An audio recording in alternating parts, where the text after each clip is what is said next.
Bonjour à toutes et à tous. Dans le cadre de la formation sur l'intelligence artificielle, enjeux, applications et perspectives, je vous présente la capsule numéro 2 de cette formation.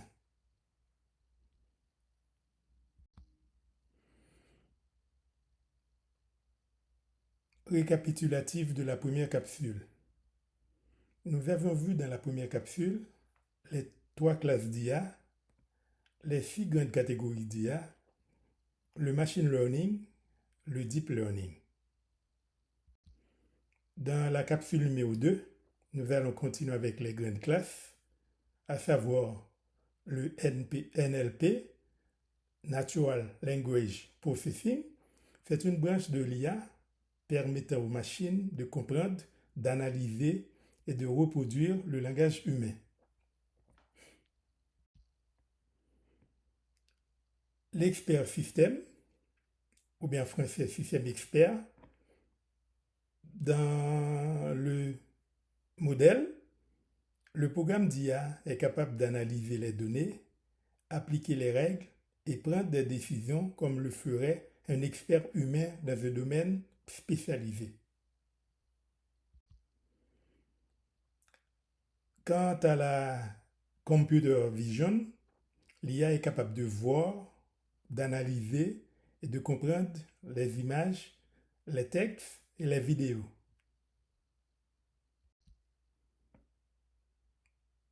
Speech recognition, l'IA écoute la voix humaine, transforme la parole en texte, images, vidéos et même en musique. Comprend parfois le sens de ce qui est dit. Donc là, on a déjà vu et la génération de musique avec l'IA. C'est un domaine très prisé maintenant. Il y a beaucoup de créateurs qui créent de la musique avec l'IA.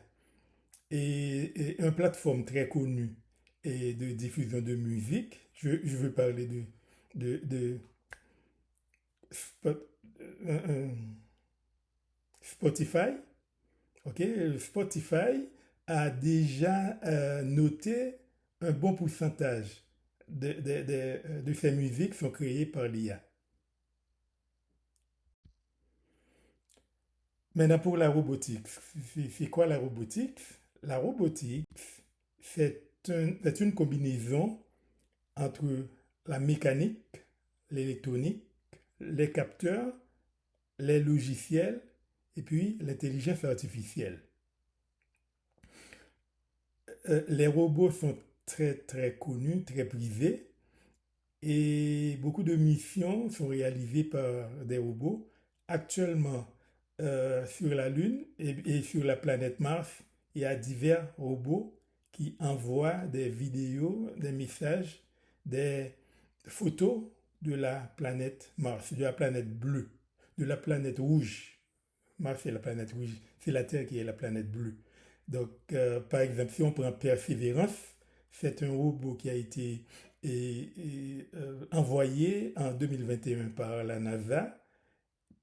Et également, il y a la Curiosity, c'est un robot qui a été envoyé toujours par la NASA en 2012. Donc, actuellement, ces deux robots-là sont sur Mars et envoient régulièrement des photos, des vidéos sur la Terre. Maintenant, on va parler d'IA générative. Donc, l'IA, c'est la capacité de générer des textes, des images et même des codes. Donc, quand on parle d'IA générative, peut-être que c'est le domaine qui rend l'IA populaire. Une bonne partie de la population est au courant de ChatGPT.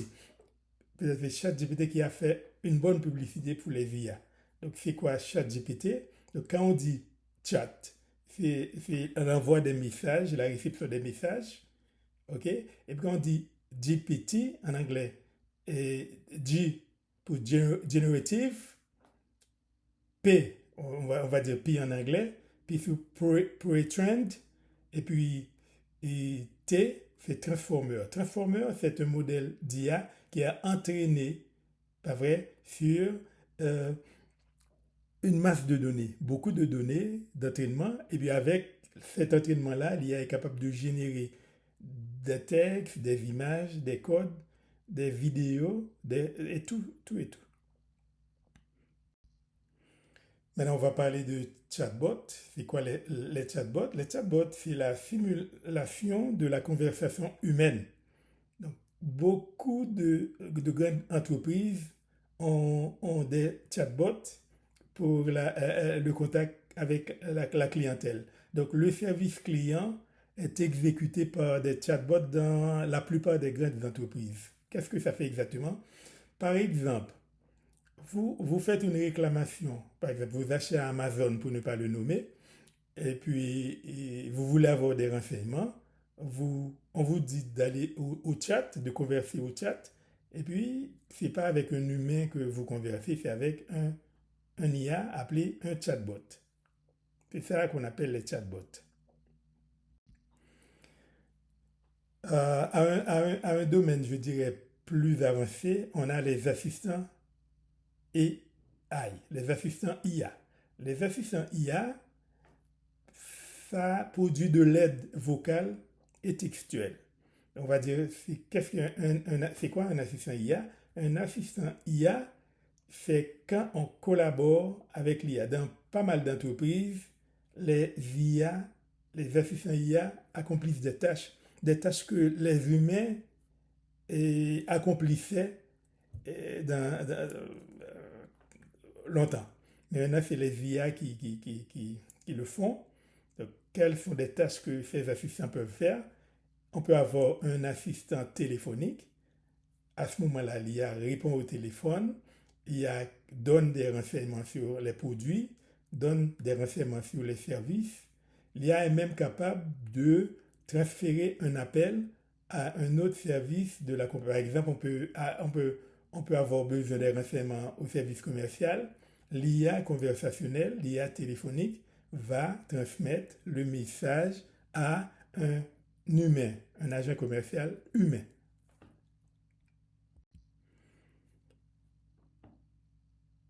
Et pour approfondir l'IA, j'ai publié un guide d'apprentissage de Claude.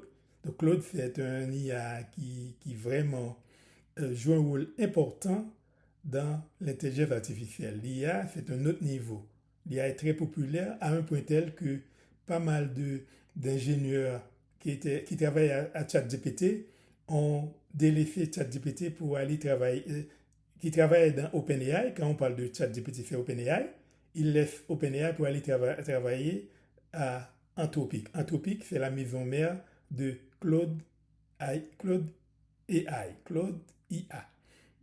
Donc, si je reprends quelques exemples d'outils IA, par exemple, on a le modèle le plus connu, c'est ChatGPT. ChatGPT a été conçu par l'entreprise OpenAI. On a Claude, qui a été conçu par Anthropic. On a DeepSeek, c'est nos amis chinois qui l'ont conçu. Et puis, il y a Gemini. Gemini, c'est l'outil IA créé par Google.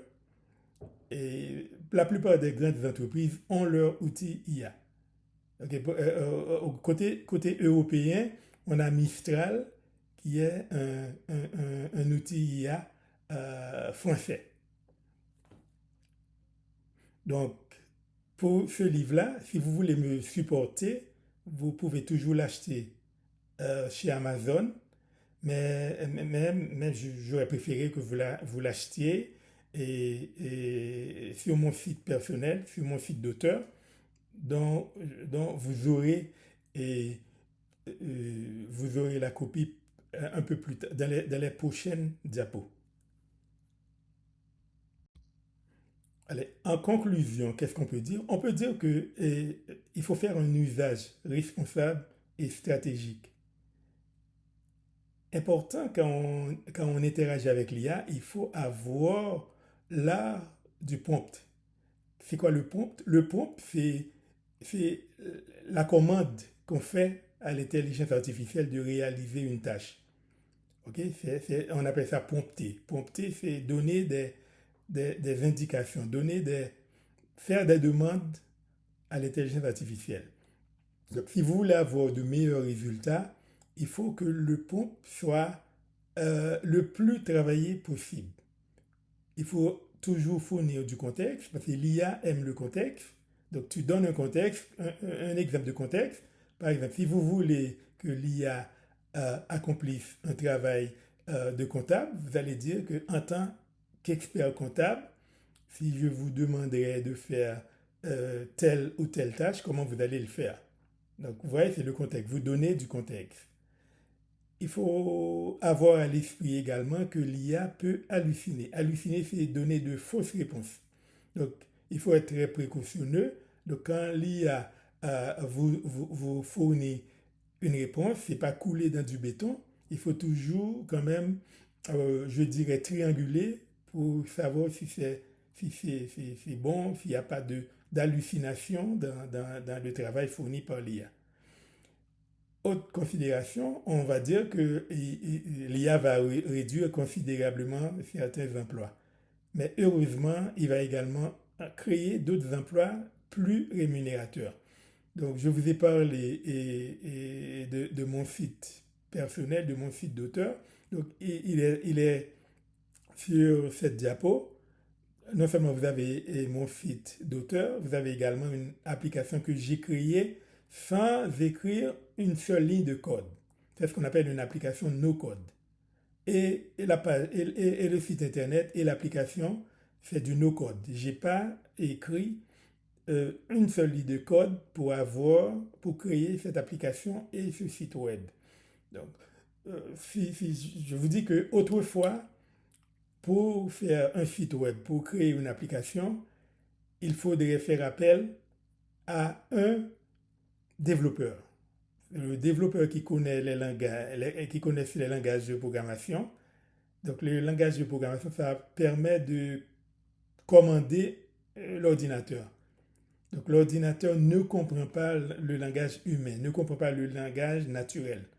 Donc, pour parler avec l'ordinateur, il faut maîtriser les langages de programmation. Donc, quelques langages de programmation on a par exemple, on a le Python, très utilisé dans le machine learning, dans le deep learning. Et puis, on a JavaScript. La plupart des sites Internet sont écrits en JavaScript. Et puis, il y a Java. Là, c'est pour le back-end. Donc, autant, on va pas s'éterniser sur ces notions-là. Ce n'est pas l'objet de la présentation. Mais il faudrait vous parler quand même du langage de programmation parce que avant l'intervention du no-code, avant qu'il y avait le no-code, on ne pouvait pas créer des applications. Maintenant qu'il y a le no-code, on peut créer tout ce qu'on veut sans être développeur, sans écrire une seule ligne de code. Là encore, là c'est le code QR de mon site web. Ouais, vous n'avez qu'à scanner ce site web et puis vous allez avoir accès sur mon site web. Vous pouvez acheter tous mes livres et particulièrement Claude AI de novice à expert en 7 jours. C'est un livre que je vous recommande fortement si vous voulez approfondir votre connaissance en intelligence artificielle. Là, c'est le code QR pour accéder à mon application. L'application, c'est Healthy Plus.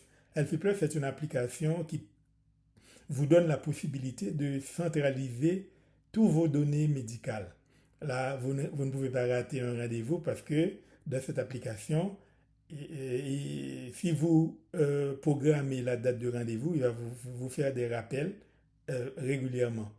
Alors, encore, si vous voulez avoir un diagnostic, je dirais superficiel de ton état de santé, avec cette application, on n'a qu'à rentrer certaines données comme la fréquence respiratoire, la pression artérielle, la concentration en oxygène. Et puis avec ces données-là, l'application peut déjà vous faire un bilan de votre état de santé. Encore, une autre. Là, je vous ai parlé d'assistant téléphonique, d'assistant IA. C'est un assistant téléphonique que j'ai créé. OK? Avec ce numéro de téléphone-là, si vous l'appelez, vous allez converser directement avec mon assistant téléphonique. Il va vous donner tous les renseignements sur mes livres. Il va vous donner tous les renseignements sur mon background. Donc, allez essayer ça. Allez tester mon application pour voir qu'est-ce qu'on peut faire avec les agents IA. Merci de votre attention. À bientôt pour la capsule numéro 3. Merci.